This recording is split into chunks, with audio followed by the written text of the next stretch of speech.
قد کفر الذین قالوا ان اللہ هو المسیح ابن مریم،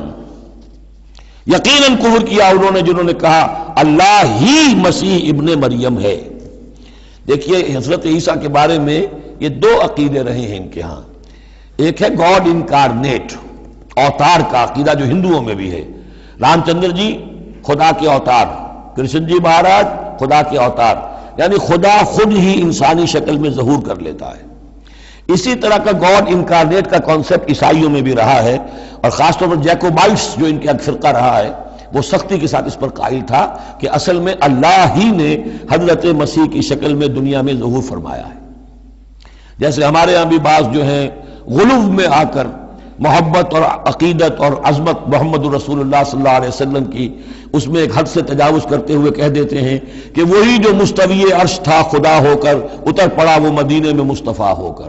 یہ گویا کہ وہی اوتار کا عقیدہ ہے جو ہم نے دوسروں سے سیکھ لیا ہے۔ اسی طریقے کی بات یہ ہے ان کے ہاں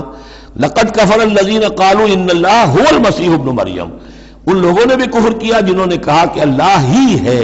مسیح ابن مریم جو ہے حقیقت میں اللہ ہی ہے جو اس شکل میں ظاہر ہوا ہے۔ قل فمن یملک من اللہ شیئا، تو ان سے پوچھئے کہ کون ہے جسے اختیار ہو اللہ کے مقابلے میں کچھ بھی، ان ارادہ یہلک المسیح ابن مریم، اگر وہ ہلاک کرنا چاہے مسیح ابن مریم کو، وامہ اور اس کی ماں کو بھی مریم کو بھی، ومن فی الارض جمیعا اور جو بھی زمین میں ہے ان سب کو ہلاک کرنا چاہے تو کون اس کا ہاتھ روک لے گا؟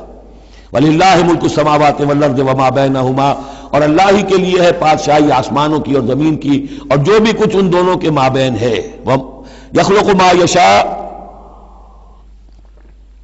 وہ تخلیق فرماتا ہے جو چاہتا ہے، وَاللَّهُ عَلَى كُلِّ شَيْءٍ قدیر، اللہ ہر چیز پر قادر ہے، جو چیز چاہتا ہے تخلیق فرماتا ہے۔ آدم کو تخلیق فرمایا، عیسیٰ کو تخلیق فرمایا، یحییٰ کو تخلیق فرمایا۔ اعجاز کے اور معجزہ ہونے کی مختلف شکلیں ہیں۔